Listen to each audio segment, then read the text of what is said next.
Yaxşımısızlar, mən Lale. Bugün həmmimiz intayın qısqıdığan bir tema, yani pasif keyfiyat doğrusu paranlaşımız.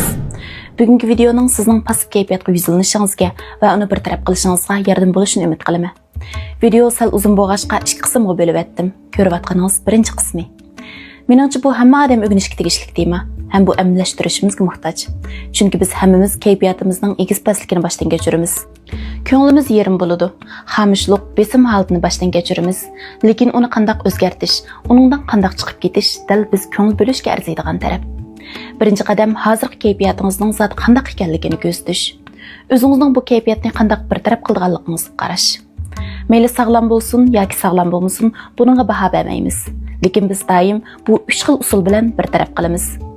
Bu usullar ancha sog'lom emas, ham uzoq unum bermaydi, lekin intayin ko'p uchraydi. Bizning kayfiyatni bir taraf qilish usulimizning birinchisi uningga cho'kish. Uningga cho'nqur cho'kishning alohidaligi bo'lsa, sizning kayfiyatga cho'nqur cho'kkan vaqtingiz yetarlik bo'lganda, bu kayfiyat sizning salohiyatingizga aylanadi.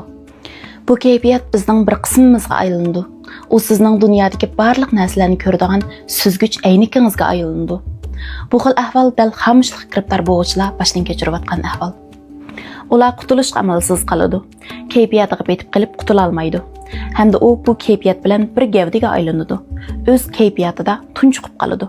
Bu xil holat amaliyat intayin sog'lom bo'lmagan bir xohishni paydo qiladi. Ya'ni siz mush kayfiyatga yo'linib olasiz. Bu kayfiyat sizga bir xil sog'lom bo'lmagan salohiyat, intayin sog'lom bo'lmagan mavjudlik tuyg'usi va sog'lom bo'lmagan bexatarlik tuyg'usi berdi. Bu bexatarlik biz xamishlik kasal to'g'risida buningdan keyin texmi cho'nqur paranglashimiz.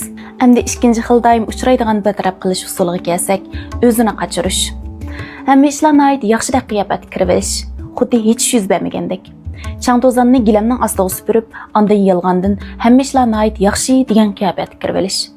Bo'libmi munosabatlarni bir taraf qilganda biz ba'zida haqiqatan uzun vaqt yolg'ondan hech bo'lmagan qiyofat kirib olamiz.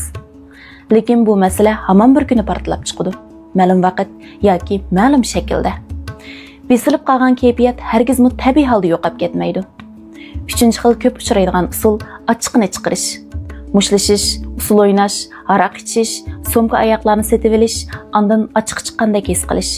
Bu nayt aniqki uzun muddatlik unumlik hal qilish usuli emas. Bu usul sizni nayt tezla rahatlantirdi. Albatta buningda yana sizning shu chaqdagi amaliy ahvolingizga qaraymiz. Meningcha bu bir jarohatga chaplab qo'yganga o'xshaydi. Jarohat chaplaysiz. Agar faqat teringiz surilib ketgan bo'lsa, chaplasangiz unum bo'lishi mumkin. Agar bu nayt cho'nqur yara eg'izi bo'lsa, ichki yara bo'lsa, unda siz jarohat chapligi bilan bir taraf qila olmasligingiz mumkin. Mana bu 3 xil andizning oz deganda bir xilini boshdan kechirganligimiz ham ko'p qatim boshdan kechirganligimizga ishonaman. Shunga o'zingizni ko'zitib beqing, lekin o'zingizga baho bermang. Agar siz hozirmi bu videoni ko'rib atgan bo'lsangiz, bu sizning qaror chiqarib bo'lganligingizni tushuntirdi.